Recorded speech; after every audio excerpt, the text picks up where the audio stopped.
And when we saw him, we started screaming, JJ, JJ. That a coup will not succeed if the atmosphere, the climate is not calling for it. He told Ghanaians, I have hard work for you. Christianize me if you may, but don't try to Europeanize me.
Jerry Rawlings was born in Accra, Ghana, on the 22nd of June 1947 to his mother Victoria Abok-Chui and his Scottish father James Ramsey.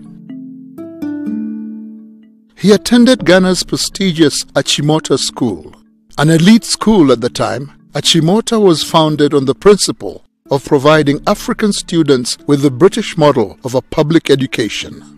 The school boasts of an impressive alumni with Ghana's first president Kwame Nkrumah, Gambia's Sadawada Jawara, and Zimbabwe's president Robert Mugabe, all being former students at different times in the school's history.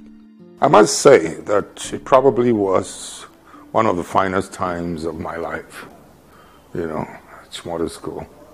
It's a place to be proud of. I noticed him, yes, because he was very visible and bullied us even though we were in the same class. Not in a very bad way, but bullying is bullying. And so you can't help but notice him. But I never thought that we'll come this far. By collective effort, that the nation's problems can be solved. Before his fame as a revolutionary, Jerry Rawlings was unknown to most of Ghana. In March 1968, he began his training as a pilot officer. I've wanted to fly from the age of 6. Honest. I was standing next to my mother, in a compound house when the young men also in the house, asked me what I'd like to be when I grew up. And I said, I'd like to be a pilot. And bang! My mother slapped me on the back. Oh, yes, yes. You'll be a doctor. You'll be a scientist. I mean, the whole house, the compound became quiet, shocked at what had just happened. I never gave up my dream. He graduated in January 1969 and was commissioned a pilot officer. And because of his exceptional skill, he won the coveted Speedbird Trophy. The Speedbird Trophy went to Lieutenant J.J. Rawlings for being the best Air Force cadet of the flying training school. I won the Speedbird Trophy. In those days, we didn't have televisions. We had what they call the newsreels in movie houses. But my mother was not interested. He earned the rank of flight lieutenant in April of 1978. The early years of independence in Ghana were filled with great hope for the future, with the country's first president Kwame Nkrumah's leadership. set to catapult Ghana into a new era. But over the years, Nkrumah's regime became less accommodating and declared the nation a one-party state. While on a state visit to Vietnam and China in 1966, Nkrumah was deposed from power in a coup. I was at school, so how did the people around him, how did they conduct or misconduct themselves in such a way as to bring so much hatred to Dr. Kwame Nkrumah? What followed was a period of military coups, failed civilian governments that left the people dissatisfied. Widespread corruption made life difficult for the people of Ghana. This led to growing anger and resentment. Ghana then, everything was monopolized. I remember our basic food like beans and gari was only sold. I remember at that time Malata was sold by one woman. One, believe you me, one person was selling that, only one. There was no soap. Just bathing soap, there was none. Toothpaste, there was none. Nothing. No food. And we got to know that Ghana was almost just getting to a ground. But the point is that we have set the example. We have shown that we're capable of doing it. Jerry Rawlings came into the public eye when on the 28th of May 1979, Rawlings, together with 6 other soldiers, were arrested by the militia for an attempted coup d'etat on the government of General Fred Akufo. Rawlings appeared before a general court-martial charged with leading a squad of soldiers on the 15th of May 1979. I keep describing it as turning on the gas in a kitchen. That's how volatile it was. From a distance, all you needed to do was to ignite a match and throw it inside. And that's what I could have done in 79, 15th May. I was praying for the best.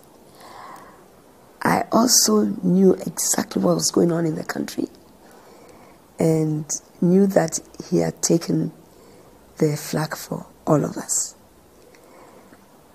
Therefore, if he had to die for his conviction, I knew he would prefer to do that. He was found guilty and awaiting execution.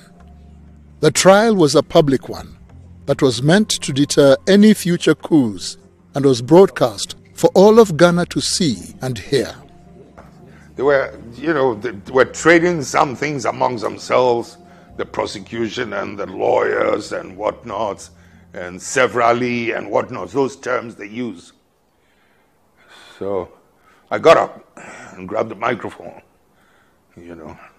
said, I don't understand these terms and all that's going on, neither do my boys. And I'm just here, and I'm taking responsibility for everything that's happened, and to leave my men alone. But I wanted to make sure that they hear what I have to say first. He made an unforgettable speech in court and said, I am not an expert in economics, and I am not an expert in law, but I am an expert in working on an empty stomach, wondering when and where the next meal will come from. I know what it feels like going to bed with a headache for want of food in the stomach. He was an embodiment of the reaction, the disappointment, the great disappointment of the people of Ghana. Instead, the name Rawlings became the symbol of hope and deliverance for the people of Ghana. On the 4th of June of that same year, a mutiny by officers in support of his cause broke him out of jail, sparking the revolution. So what would that mean? Yao Graham was in university then and remembers the mood of the time. It was in the middle of this split national mood that J. Rawlings was arrested and reported as somebody who was planning to clean up the mess by overthrowing these people. Now it's important to understand this, because He didn't say anything. The prosecution said this was what it was about. But such was the mood that people identified that actually this guy is saying exactly the way we are all feeling. So he became a hero on account of the honesty of the prosecution. 1979, I was almost 10 years. If I recollect, that June 4th, when we heard that something had happened, I think it was on the news. That's the first time you know that something is going on. They start playing Ghana national anthem.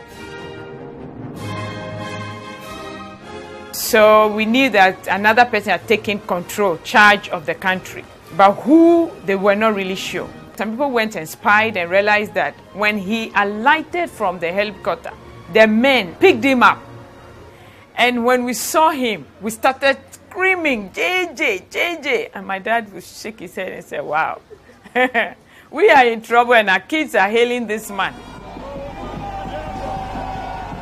When you consider, the difficulties, the shock effect that June 4th should have had on us, should have woken us up. And I do remember, to be quite honest, in those volatile, violent, difficult days when people were calling for let the blood flow, etc., there were some intellectuals and some diplomats who, I guess, have a better knowledge of history, who were asking me that I was exercising too much control. I was restraining it too much. Jerry Rawlings and his soldiers formed the Armed Forces Revolutionary Council, AFRC. I didn't expect to be here.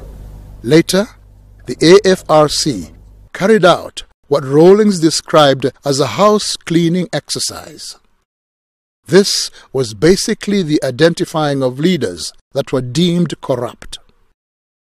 The leaders were either sentenced to prison for their crimes or in some cases executed by the AFRC. 3 months later, on 24th September 1979, the AFRC allowed Hila Liman to head Ghana and the People's National Party, PNP. However, Hila Liman's presidency was short-lived.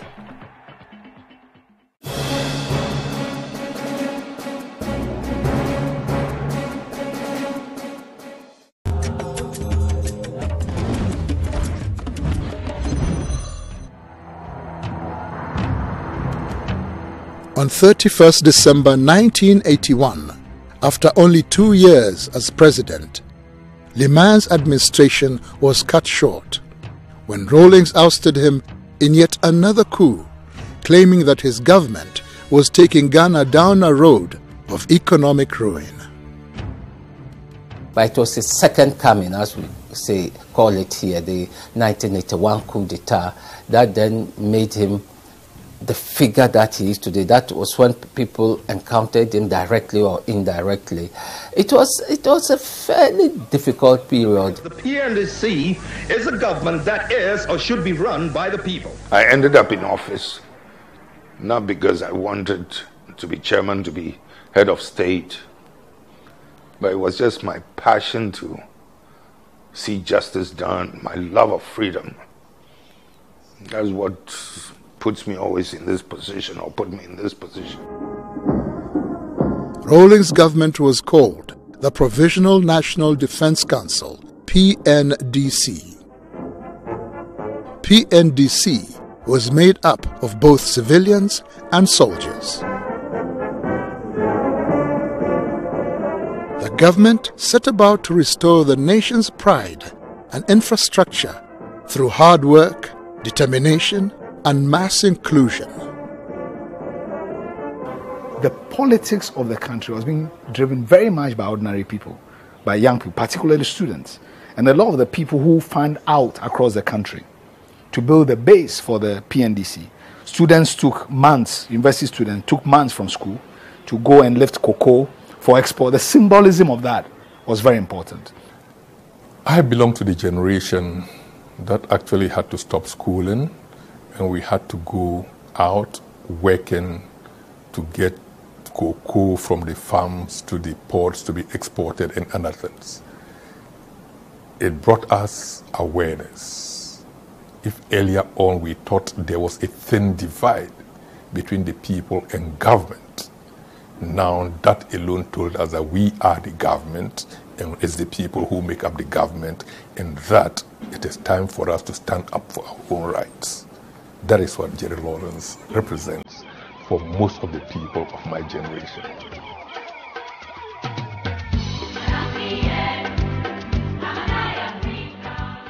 A hands-on leader, Rawlings ensured the rebuilding of Ghana would be shared by all. Soldier and civilian took part, with no task too big or too small.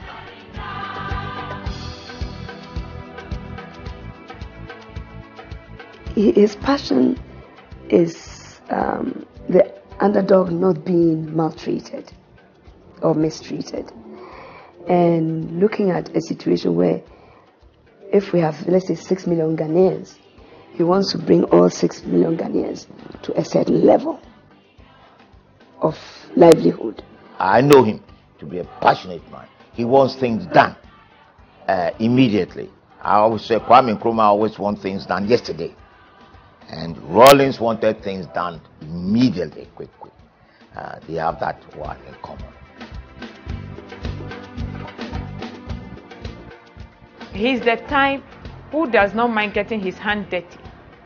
He'll be passing here and maybe we are doing a cleanup. He'll come and join us. He'll just get and come and join you. He doesn't see himself as being above people. I remember one of the pictures. He was at Ashiama, cleaning gutter, and people were standing there folding their hands and looking at him inside the gutter. Your president. The young government was beginning to change the face of Ghana, but the economic reforms challenge they faced was one that caused Rawlings' rule to change drastically. I remember in 1983, before the budget was presented, that budget devalued Ghana's currency from 2.75 cedis to the dollar to 29 cedis to the dollar. Previous governments have been overthrown for much smaller devaluations. The long-term effect of these economic policies has been to worsen inequality.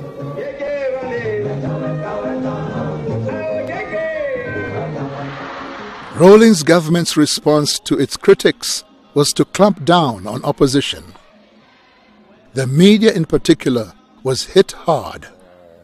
Haruna Atta, a journalist, shares his experience.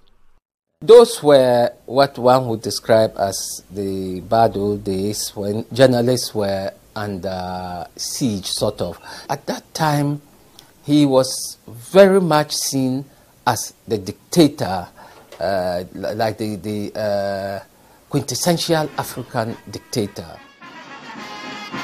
Rawlings and his government had to instill measures that before would seem to be a compromise of their status quo, dealing with the West. Pope John Paul described capitalism, the capitalist economic philosophy, as the savagery of capitalism. What are you going to say about us in the so-called developing world, in Africa? Rawlings is a man of many faces. There was a time I wanted to be a priest, you know. Yeah. Charismatic. How are you? I'm going to take you together with a flower. And now, his long-time secret as an artist has been finally exposed. You may not believe it, but I'd much rather be known as an artist than as a president. Just as I would much rather probably be known for flying skill than being a president. Maybe it's because through this you can see my power of observation, my sense of precision, my striving for excellence. I don't know where you found this, but the point is I've kept quiet about this thing because I haven't done my wife's portrait yet, you know. If I'd done my wife's portrait also, I would have felt good about, displaying this. A family man, he is married to Dr. Nana Agyemang Rawlings, his childhood sweetheart. He doesn't remember. I remember the first place I met him in primary school at a school called Mrs. Sam's School. And he obviously didn't recognize me because I was black, I was dark. Because this lady was fair, and there were a lot of fair kids in the school. And she actually used to discriminate between the fair and the dark ones. So the fair ones knew each other and the dark ones knew each other. So he didn't see me, but I saw him. It's just a joke I crack all the time. Nana, in the first place, was somebody I noticed from the age of 14, somebody I've been in love with. It wasn't until about 5-6 years later that she would even allow me to hold her hands, type of thing. Oh, it took a long time. Together, they have 4 children: Ezanata, Amina, Ya Asentwa, and the only son, Kimathi Rawlings.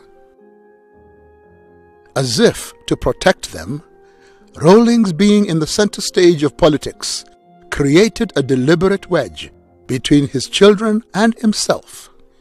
In the event that his life would be taken, his children would be able to cope in his absence. I avoided my daughters, for some years. I mean, I'd see them, but I did not want to develop any emotional attachment with them.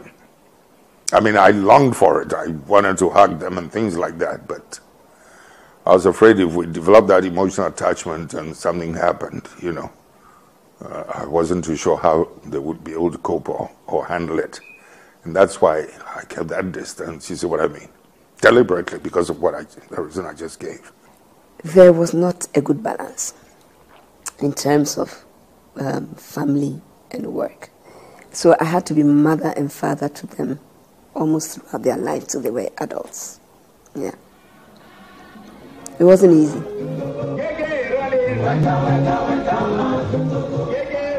He is also famous for being stubborn. In being stubborn, mind you, while I was in high office as chairman of the PNDC within the revolution or head of state, my stubbornness did not translate itself into stopping our people from doing something that I felt would hurt us.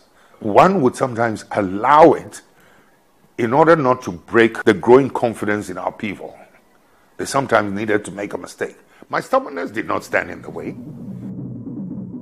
In the early 1990s, the African continent began to experience a new wave of political structure, the return of multi-party politics. Much like the 1960s, as country after country gained independence from colonial powers, now the people wanted more. Rawlings, always able to read the mood of the people, was quick to embrace it, changing his government from military to civilian. He did not fight against it, but he did say that though he personally did not believe in multi-party politics, but if that's what Ghanaians want, they would have it. So the constitution was written, and from 1992 to the present, we've had one of the most stable democracies in Africa. As required by the constitutional mandate, Rawlings' term of office ended in 2001 and was succeeded by John Kufuor, his main political rival. People like to make all kinds of claims about Rawlings, that he didn't want to hand over. Absolute rubbish. I will use this occasion to tell them something that they never imagined. Had we, any one of us, dared to suggest that we're going to stay on for one more day, we would have lost the complete support of the masses. Jerry Rawlings is not your typical serious military man, he can also humor a crowd. My colleague, ministers of state, honorable lecturers of the various faculties, your excellencies, distinguished ladies and gentlemen. I think I prefer the lady. I prefer the lady.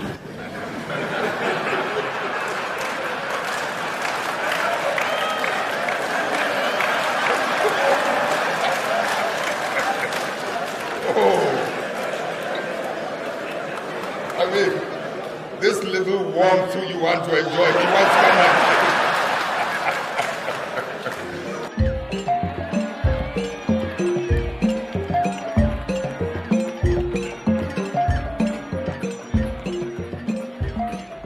While he was president, Rawlings was able to use a grant of $50,000 from the Hunger Project cash prize he had won as seed money to sponsor the establishment of the University of Development Studies, a state-owned university, the first of its kind in the northern region of Ghana. Before UDS was cited, people who attained higher education, most of them had to travel for 2 days in order to get to school. That tells you how desperate it was for people in the north to get educated. In 2010, Jerry Rawlings was named the African Union envoy to Somalia. I believe the African Union has every reason to feel proud. This is one political and military exercise that we've taken up almost on our own and won for the good of that country, for the good of all of us. During his time as envoy, Somalia, as well as other parts of Northeast Africa, experienced a catastrophic famine that the world called an emergency. Jerry Rawlings was on the ground to see the results of the famine and was deeply moved at the sorry state of the mothers and children he met. In an interview with CNN, Rawlings shared his distressful experience.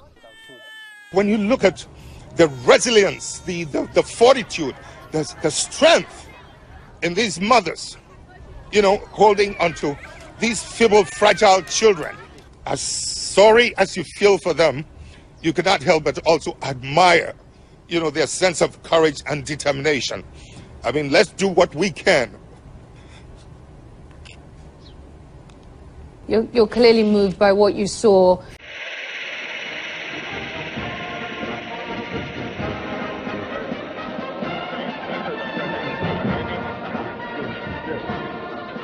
You may like him, you may not like him, you may agree with some of his methods, or you may not agree with some of his methods, but you cannot be in denial. You shouldn't be in denial because he's occupied a major part of the country's history. After 18 years in power, where you can say that actually, if you look at the sweep of Ghanaian history, Jerry Rawlings is the second most important ruler in Ghana's history after Kwame Nkrumah.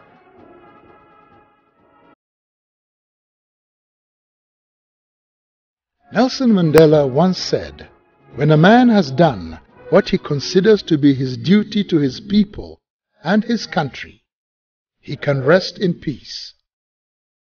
This, perhaps, is the case of the boy who had a dream to fly, and to fly he did, but he also became president.